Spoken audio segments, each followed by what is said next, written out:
Welcome back to Celebrity Radio. It's Alex Belfield talking to some of the world's biggest stars and some of my favourite people. And we've got one for you today. Sam Bailey, how are you? I'm good, thank you. It's lovely to see you again. And here we are in the Dorchester. Who'd have thought?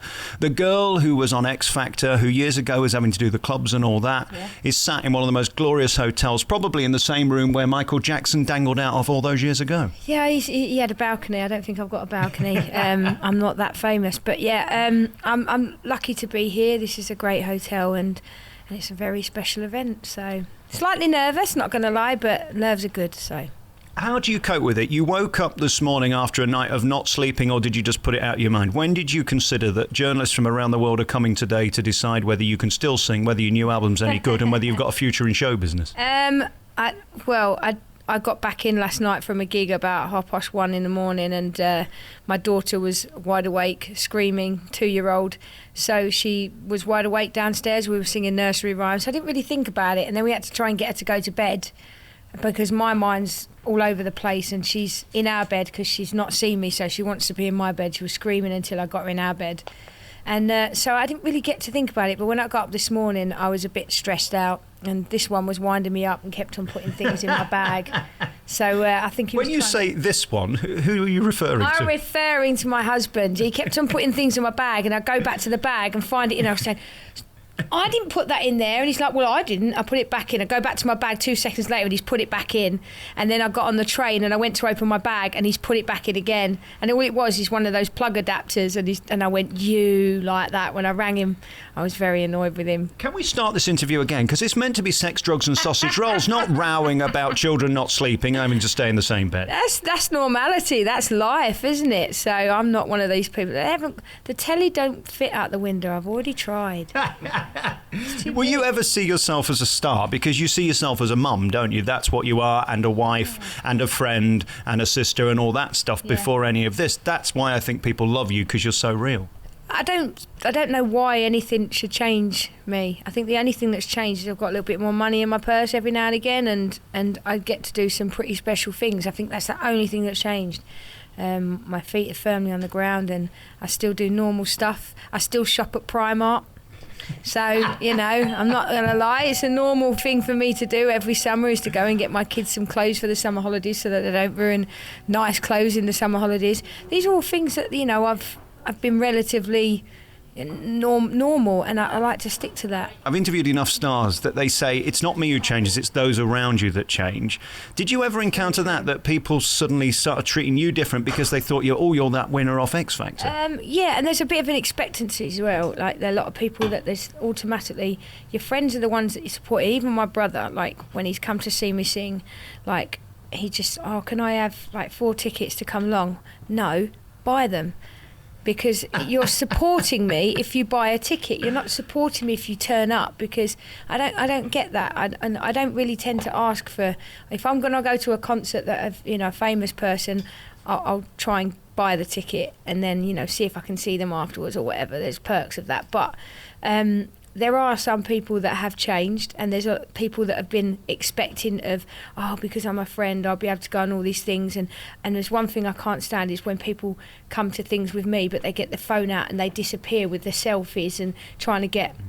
And I'm like, you've just used me to get a selfie with somebody else. So, like, I don't like that. I like people to be pretty cool around me. I should be the one that goes around with selfies. I'm the one that's a little bit of an idiot when it comes to celebrities and get all starstruck and everything. But, I like people to be cool around me and not see me as being a celebrity, or not see the whole...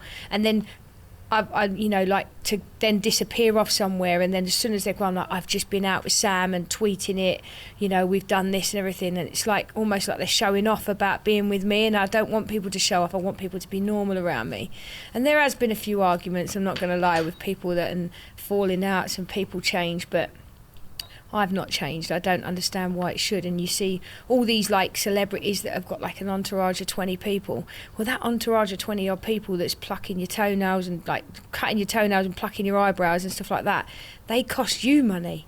So I'd rather spend that money on my kids than spend money on having an entourage of 20 people that don't really do a lot, just make you look good by having them there. I don't get it.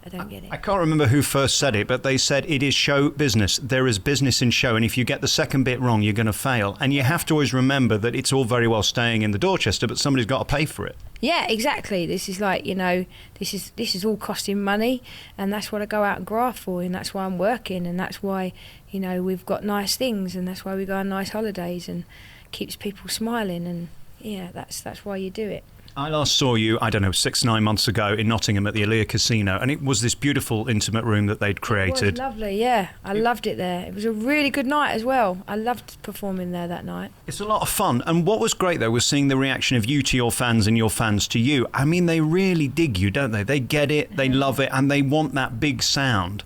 I wondered at the end of it how you felt. Is it just a walk in the park now singing these songs? Because they're big and they're very loud, aren't they? I think there's an art form to it, because I don't just sing songs, I perform a song. So when I go out on stage, I like people to sort of feel that emotion and sort of like know that it's come from the heart. And that's what I like to do. And my new album is full of songs that are from the heart, that I've written about life experiences. So people are going to get a little bit more of me. And I'm putting myself out there, which is quite a nervous thing to think about, when people listen to this new album, and especially the single Sing My Heart Out. It's my experiences, and I feel like I've got a connection with your everyday person. I don't see myself as being different to anybody else, and I think that's another reason why people like me. I think one of the bravest things you did, I was doing warm-up one day for Loose Women, and there you were on the show after you'd been ill, and you came out and said, "This is me, deal with it." And it had an extraordinary reaction. I don't think I've ever seen a reaction like it, that people went, "Oh my God, she's coming on TV to tell us she's not well. She clearly looks different," and you embraced it instead of hiding away. Has that always been your way to sort of face things face on? I think it's just a bravery, and I think it rubbed off on a lot of people, because I got a lot of people from the facial paralysis societies and charities and stuff, and people contacted me saying, "I've had Bell's palsy for so long and I don't go out, and I'm too frightened to go out."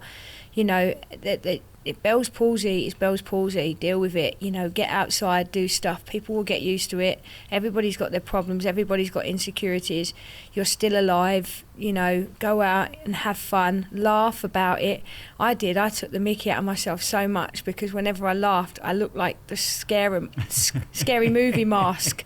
Like one side of my face was all sort of. I don't think it was quite that bad, but I know what you're saying. It was, and like the kids loved it, because every time I laughed, I couldn't move one side of my mouth, so it looked quite funny. But it was Halloween, and I was a pirate for a week, so my son didn't like a bandage over my eye, so I swapped it for a pirate's patch and became a pirate for a week. And then we went out for Halloween trick-or-treating. I was a dead pirate.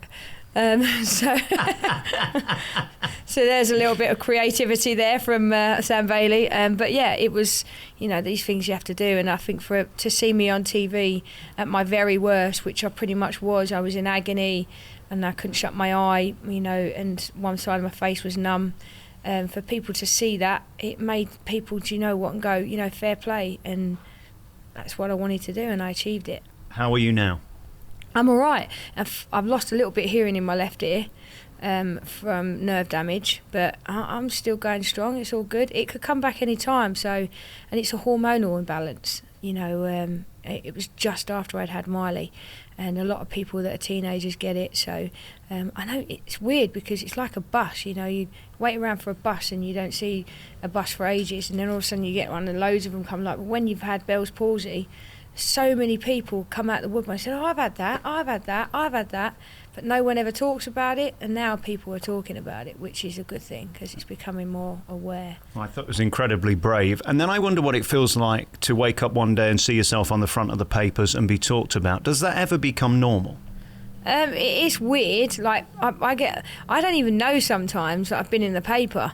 If it weren't for my fantastic fans, like that screenshot it and tell me, or I wouldn't have a clue. I don't know. I've done that many interviews the last couple of days. I don't know where I'm going to be, or what paper or what radio station I'm going to be in. But as long as people know that I'm still around and I'm still going strong, that's the main thing.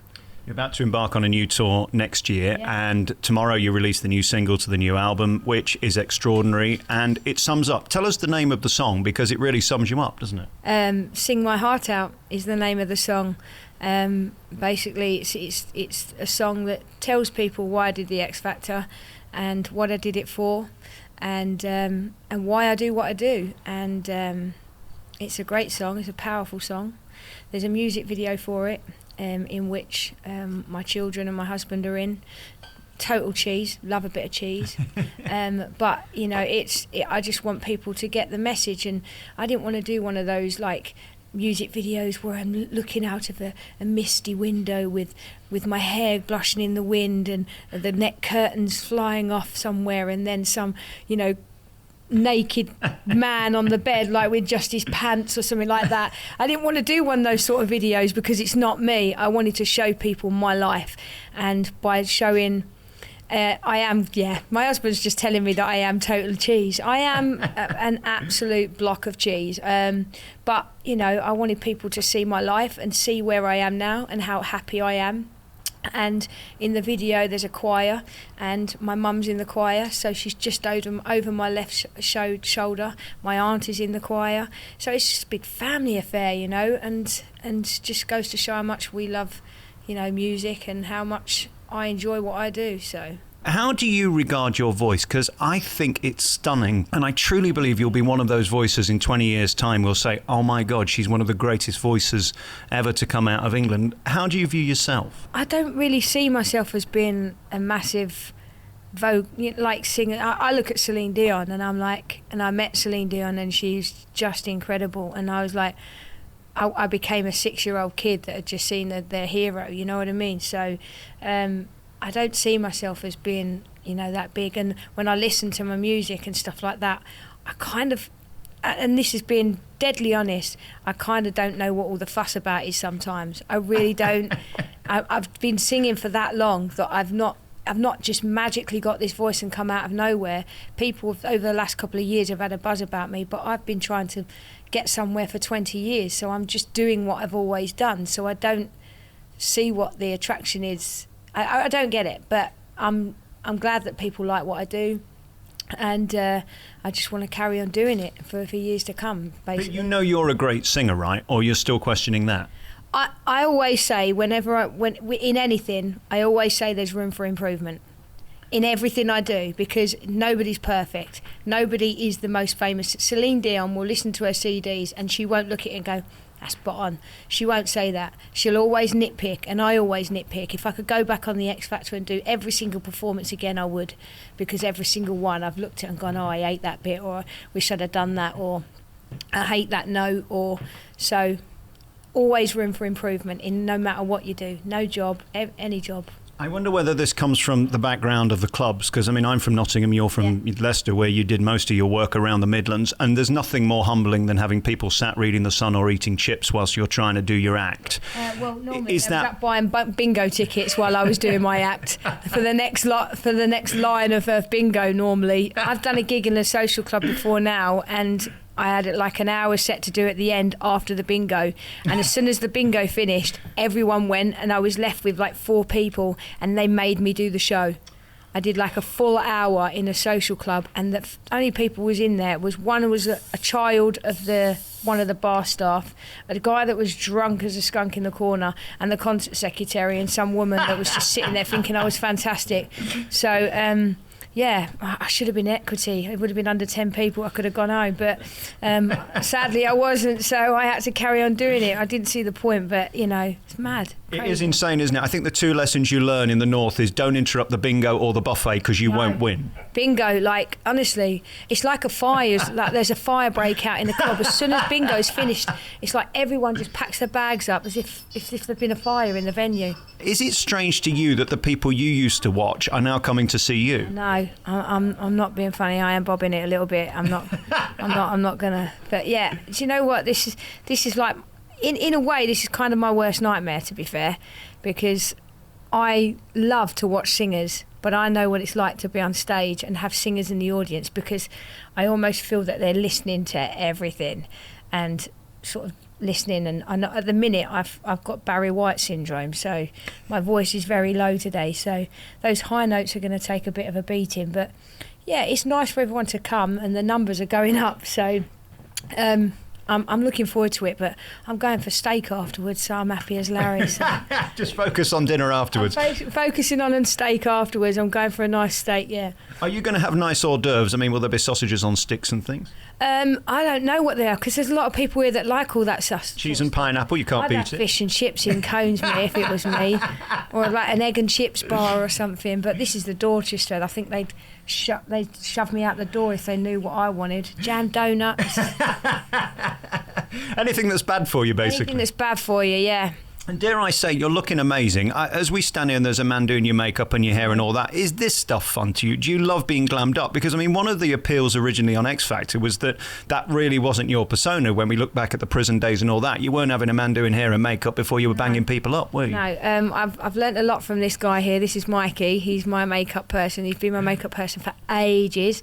He's taught me loads, but I know he's going to hate me for saying this. If I had my way and it was my sort of world, in any sense of the word, I would make everybody go on stage in what they feel comfortable in. I would go on stage in a onesie.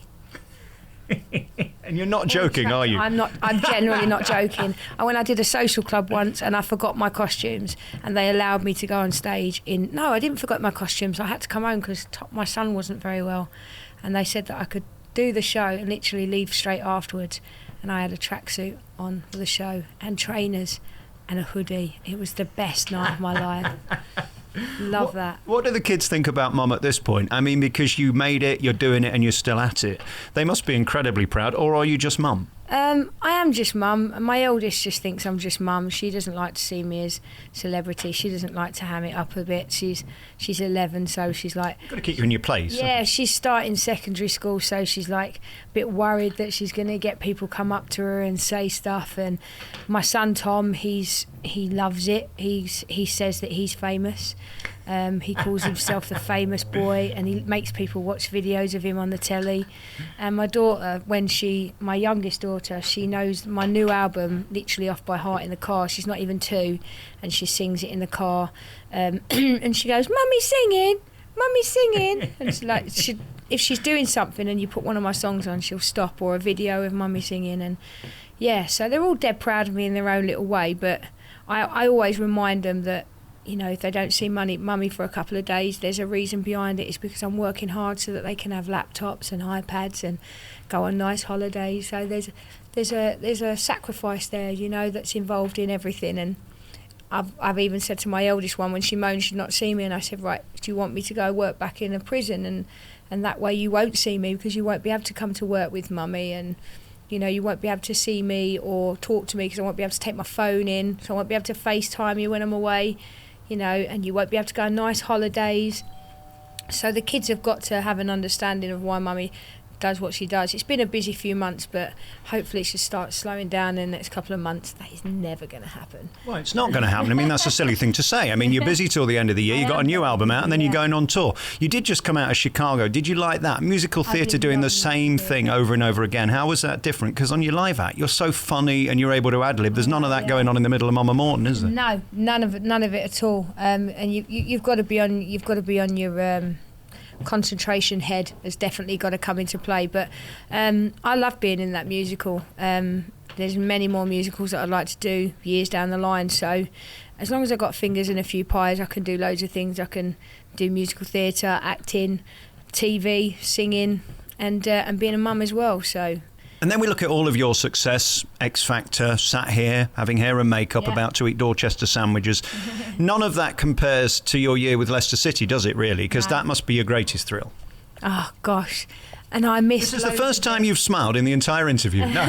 I missed so much. I'm a season ticket holder, and obviously I was doing Chicago. So my husband went with my eldest, and he took some friends with him on my ticket, which I was gutted about, and I missed out on so much. I really did. But, you know, we did have a little party at the end of it because I went to Jamie's wedding, so we got to have a bit of a party with a few of the players.